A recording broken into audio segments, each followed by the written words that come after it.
about how the progressives decided to not run anybody against Nancy Pelosi for speaker. So now all the progressives ran on this Medicare for all, get money out of politics. And now because they're in the Democratic Party, they have to go along and support Nancy Pelosi, which is the problem. She's the problem. So I understand there's a pickle. You're in a party. You have to work with people. That seems like less than a half measure to have to support Nancy Pelosi, she's the problem.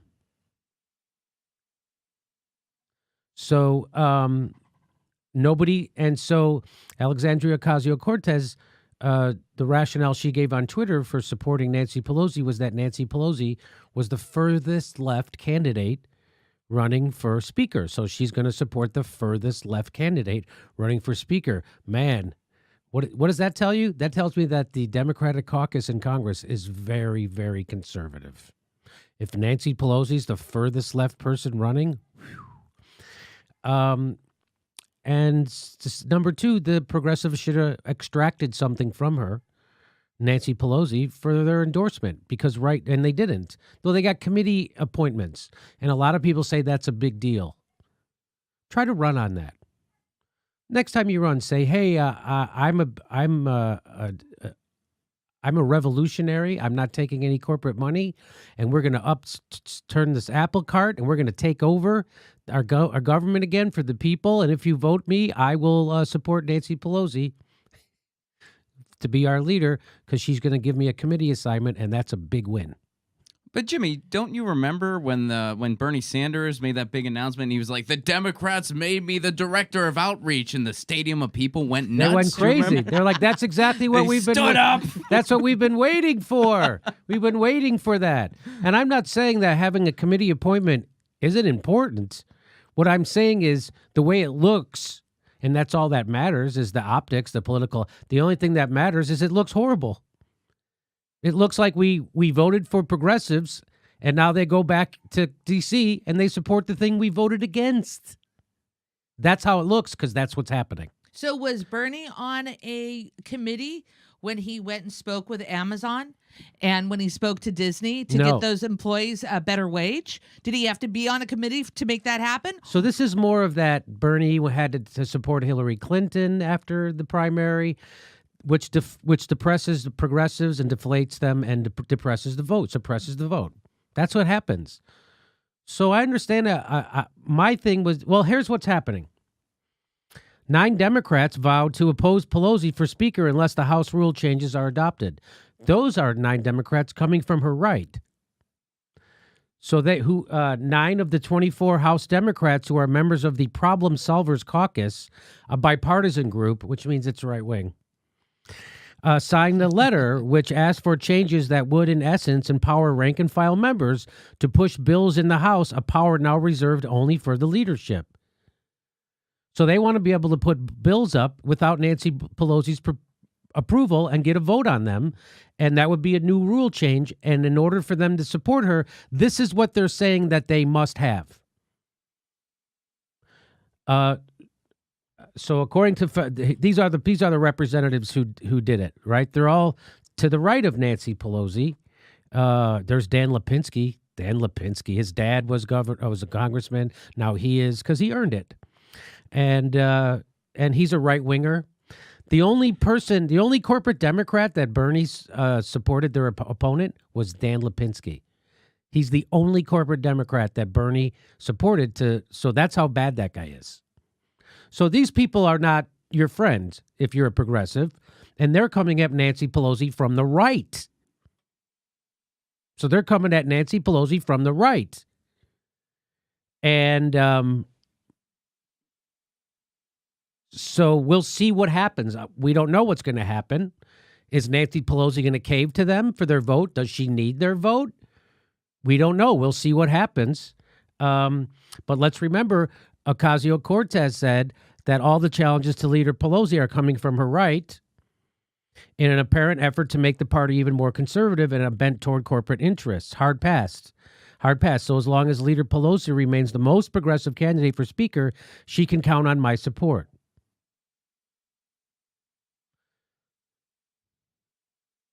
But she's not for Medicare for all. She's not for ending the wars. She's not for free college. She's not for a living wage. So this is deflating to the progressives. And it seems like she's contradicting herself, Alexandria, because she says about those 9 Democrats, she says 9 Democrats are choosing to hold the entire 220-plus caucus hostage if we don't accept their GOP-friendly rules that will hamstring healthcare efforts from the get-go. Nancy Pelosi is pushing rules that are going to hamstring healthcare from the get-go. Nancy Pelosi's pushing PAYGO, and she's pushing a 3/5 majority needed to raise taxes on the lower 80% income earners. Nancy Pelosi's doing that. So this is that crap that we're all pretending only Republicans and right-wingers do shit that the person you're actually supporting is doing. This is the problem. She says, Alexandria Ocasio-Cortez goes on to say, people send us here to get things done, not negotiate with administrations that jails children and guts people's health care. That's exactly what Nancy Pelosi vowed to do.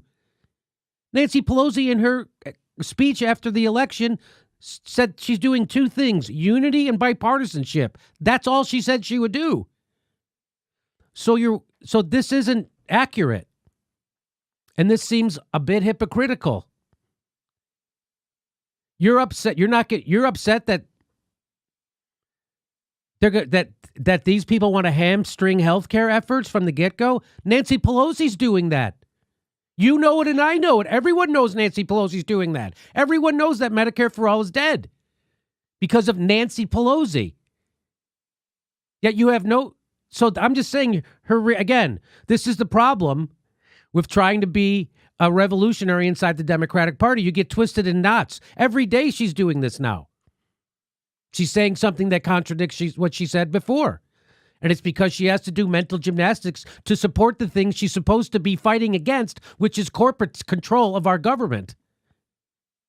How could you be against corporate control of our government and then publicly declare that you're for Nancy Pelosi? How could you publicly declare that you're against these people because they're going to hamstring healthcare efforts, yet the person you're supporting is going to hamstring healthcare efforts?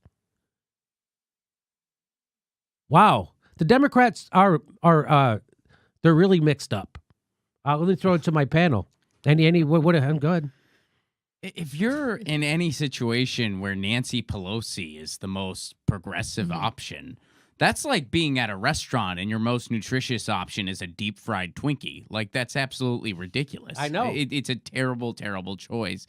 And I think this is like the insider version of, hey, progressives, where else are you going to go? Where else are you going to go? go? What are you going to do? What else? You got nowhere else to go. Yeah, those blue dog Dems, like they're not scared to go over to the Republicans. They'll bend to the Republicans at any given moment. Yeah. So the progressives, it's just like, well, you got nothing else, and there aren't enough of you. And this is our system that we're supposed to prop up. This is the system. They want us to join the party so you can prop this up. So I can join the party so I can vote for these people who then go to vote for Nancy Pelosi? I want you to fight Nancy Pelosi.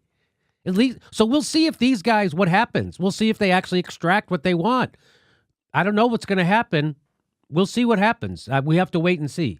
Because we all say, everybody says, boy, we certainly disagree with the Tea Party's goals, but we certainly respect the Tea Party's tactics because it gets stuff. They got rid of Eric Cantor, and then because of the Tea Party in Congress, they had a hard time finding a speaker that was palatable to them. Remember? They had to twist Paul Ryan's arm to become speaker. He didn't want to. Do you remember this? I do. And wouldn't it be great if the progressives, there's 24 of them who got reelected on Medicare for All. Correct me if I'm wrong on that number. Wouldn't it be great if all those Medicare for All Democrats in the House all stuck together and said, we're not voting for Nancy Pelosi. We need someone to her left who's for Medicare for All. Wouldn't that be great? You only need 16 Democrats to say no to Nancy, and then we get someone else. Or maybe not. Maybe she goes to the right and gets Republican. But I'm just saying, wouldn't that be fantastic? If the progressives all stuck together and said, either Nancy Pelosi gives us Medicare for All and we go for it, or we get someone to her left. They just immediately capitulate. She gave us a committee appointment. Try selling that in 2020. Try selling that. Hey, if you vote for me, I'll get a better committee appointment. You what? Yeah, the Nancy Pelosi, the people we all are saying is the problem. She's going to be nice to me and give me a committee appointment. Vote for me. You got my vote, Jim. This is so we'll have to see what's going on with this. They're certainly not making a case for me to understand why this is okay. Who's they? Well, I don't think Cortez is making a case for me to say, "Oh, all right, I like that. I like that you're supporting Nancy Pelosi." When we're championing Cortez, Yes, we championed her. We had Alexandria Ocasio-Cortez on this show before anybody else. We got a lot of traction. Her video, we helped her out, and I asked her to come on and talk about this, and she won't. Until January, I understand. Until January, right before. Yeah, the first time we invited her back on the show, she said she couldn't because the election was too busy, and then now the election's over. Now she's too busy getting ready for her transition to January to be good. It's just it's really shitty when progressive politicians bullshit you. It is. I mean, I get that you bullshit. Everybody bullshits in politics a little, but it doesn't feel any better when it doesn't make it feel any better. Anyway, it does. It really doesn't feel good. I'll tell you that. It feels like a letdown. Like, oh, you're acting like any other fucking politician. I know your policies are still the same, but it's shitty when your tactics resemble fucking. Anyway, so there we go. Good luck, Democrats. We'll see what happens. We're going to keep an eye on this, and we'll see if those right-wing Democrats, what they get from Nancy Pelosi for their vote. Now, 9 of them is not enough. You need 16 Democrats to say they're not voting for Nancy Pelosi. So maybe Nancy Pelosi doesn't have to deal with them. We'll see. We'll see.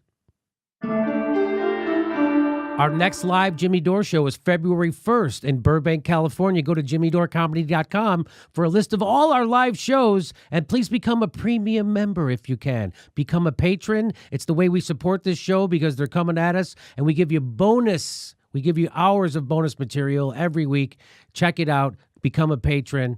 And if you can, make sure you're still subscribed. They unsubscribe people every day. I know it sounds crazy. It only takes a second. Please make sure and click that bell when you subscribe so they'll send you a notice